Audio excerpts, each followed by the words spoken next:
मित्रों, आप सभी ने आज देखा कि आज भारतीय राजनीति के चिर युवा, चिर व्याकुल, चिर व्यथित, चिर कुपित,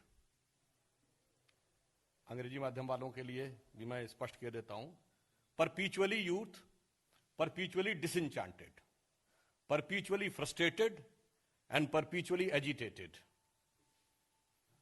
राहुल गांधी जी ने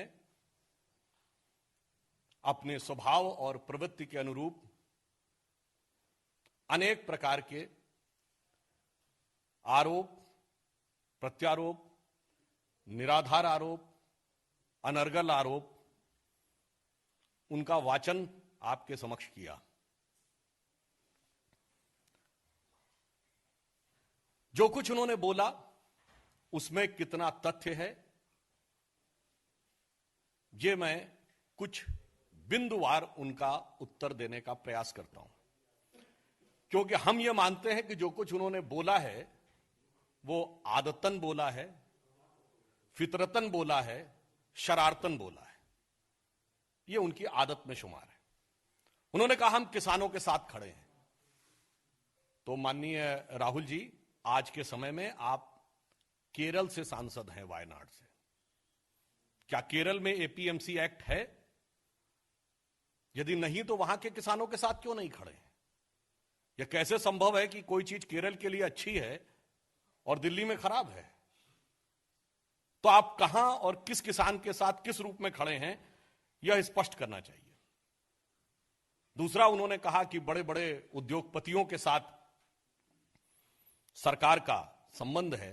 तो मैं आप सभी को बताना चाहता हूं कि खाद्य प्रसंस्करण में, यानी फूड एंड एग्रीकल्चर के क्षेत्र में, दुनिया की सबसे बड़ी एमएनसी कौन है? नेस्ले।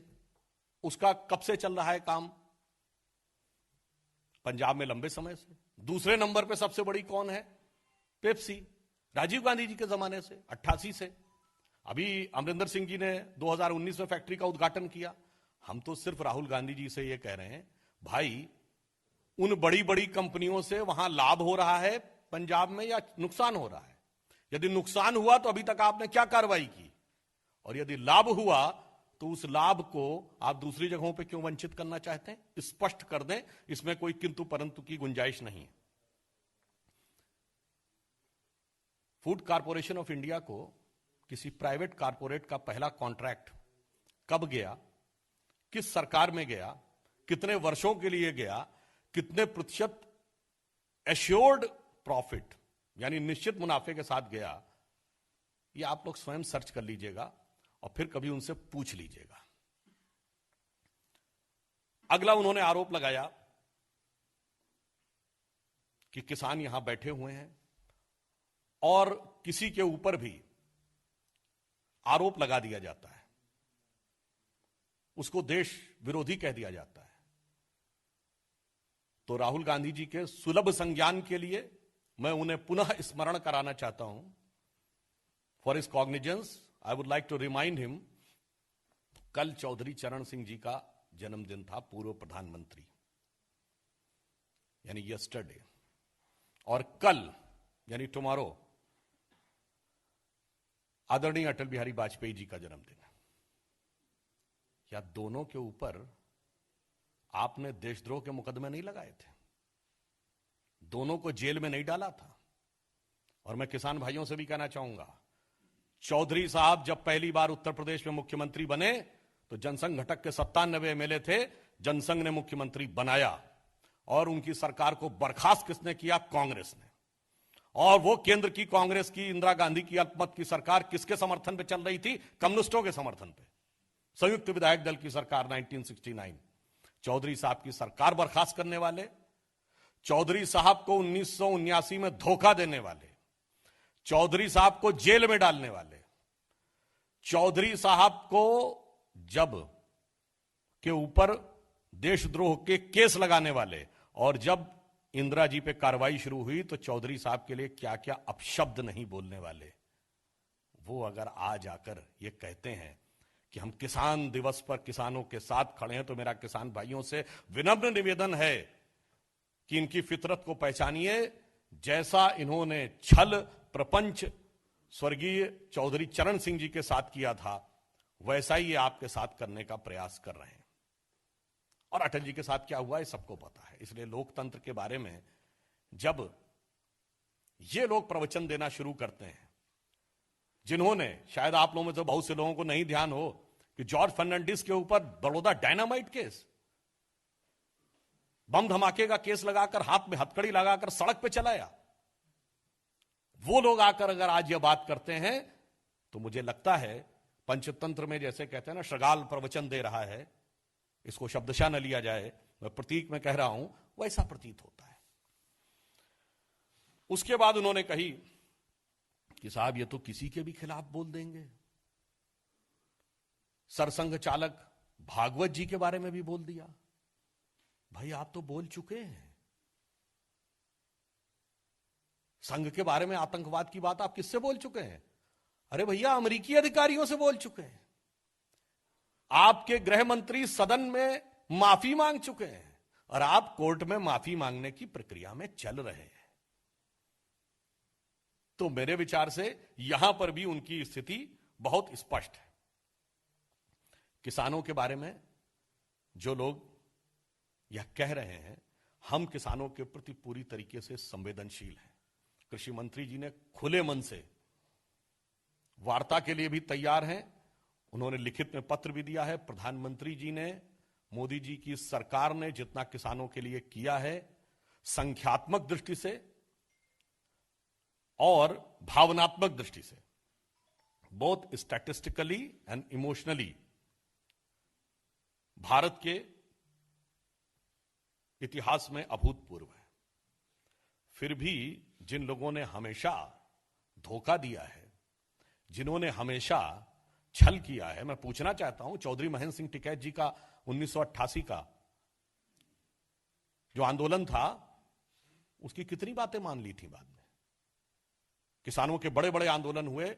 एक जमाने में चौधरी देवीलाल जी के नेतृत्व में, चौधरी चरण सिंह जी के नेतृत्व में, सरदार प्रकाश सिंह बादल जी के नेतृत्व में, शरद जोशी जी के नेतृत्व में, जिन्होंने हमेशा किसानों के साथ बेईमानी की, वो आज रहनुमाई करने के लिए आ रहे हैं। मुझे तो वही पंक्ति याद आती है कि ये बलमा बड़े बेईमान हमें पटियाने आए हैं। तो मेरे विचार से भारत के सुधी किसान इन विषयों को भी अच्छी तरह समझते हैं। अब चीन को भी बीच में ले आए, तो मुद्दों की तो कोई वही नहीं है, कहीं से कुछ भी पहुंच जाएंगे। कहते हैं चीन ने भारत की जमीन पर कब्जा किया है, तो मैं याद दिलाना चाहता हूं राहुल गांधी जी, यह कब्जा खानदानी है, आपके खानदान की देन है। तो अपने खानदानी कब्जे को हमेशा ध्यान रखना चाहिए। हमारे दौर में, मोदी जी की सरकार के समय में, मैं याद दिलाना चाहता हूं, आपके और हमारे दौर में क्या अंतर रहा। आपके में बांडुंग कॉन्फ्रेंस में जाकर नेहरू जी कहते थे कि चीन को नहीं शामिल किया तो हम शामिल नहीं होंगे, और चीन के लिए वकालत करते थे कि संयुक्त राष्ट्र संघ में रखा जाए। हमने क्या किया, संयुक्त राष्ट्र संघ में मसूद अजहर आतंकवादी घोषित हुआ, चीन के न चाहते हुए। शंघाई कॉरपोरेशन के प्रस्ताव में आतंकवाद का विषय आया, चीन के न चाहते हुए। धारा 370 के ऊपर चीन कोई भी कहीं एक प्रस्ताव नहीं ला पाया। पूरा प्रयास करने के बाद मिसाइल टेक्नोलॉजी कंट्रोल रिजीम में हम सदस्य बने, चीन हमें बनने से नहीं रोक पाया। इसके बावजूद आपको यह यथार्थ नजर नहीं आता है। तो अब मैं आगे की बात कहता हूं। उन्होंने चोरी की भी बात कह दी। तो यथार्थ क्या है और चोरी क्या है, तो मैं यही कहूंगा, तोरी गठरी में लागा चोर, मुसाफिर जाग जरा, अपनी आंखें तो खोलो भाई। अब चोरी का आरोप वो लगाते हैं तो जमानत पे रिहा है। जुर्म के जमानती ईमानदार बन गए चोरी के आरोप के झंडा बरदार। इसलिए मैंने सिर्फ आपके सामने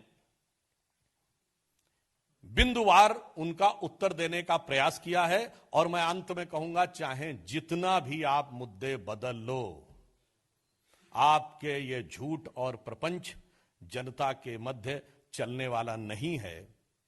और कितने भी चेहरे बदलो, कितने भी आप आंदोलनों का लाभ उठाने का प्रयास करो, मैं किसान भाइयों से भी विनम्रता से अनुरोध करूंगा कि जब आपकी फसल लहलहाती हुई खेत में खड़ी होती है, तो बहुत से गुजरने वाले इधर उधर के आवारा पशु, फिर मैं कैवियट के साथ कह रहा हूं कि शब्दशः न लिया जाए, प्रतीक में लिया जाए, आवारा पशु आकर उसे चरने का प्रयास करते हैं, मगर मुस्तैद किसान पूरी मुस्तैदी के साथ डंडा लाठी लेकर उनको बाहर कर देता है अपने खेत से। और मैं यहां अनुरोध करूंगा, और मुझे पूर्ण विश्वास है कि हमारे किसान बहुत विवेकशील हैं, और कौन उनकी फसल को ललचाई नजर से चरने की दृष्टि से देख रहा है, इसके बारे में वो पूरी तरीके से सतर्क हैं और लाठी लेकर मुस्तैद रहेंगे। बस मैं अंत में यह कहूंगा कि जितने झूठ रचने थे वो झूठ रच लिए, जितने मुद्दे बदलने थे बदल लिए, जितने आईने बदलने थे बदल लिए, मगर चेहरा नहीं बदलता। यह पंक्ति कहकर समाप्त करूंगा कि सच जरा सा घटे या बढ़े तो सच सच न रहे, सच जरा सा घटे या बढ़े तो सच सच न रहे, मगर झूठ की तो कोई इंतहा नहीं। और लाख चेहरे बदलकर, यहां पे मैं कहूंगा लाख मुद्दे बदलकर खड़ा हो जाऊं मैं, मगर ये आईना कमबख्त झूठ बोलता ही नहीं। धन्यवाद।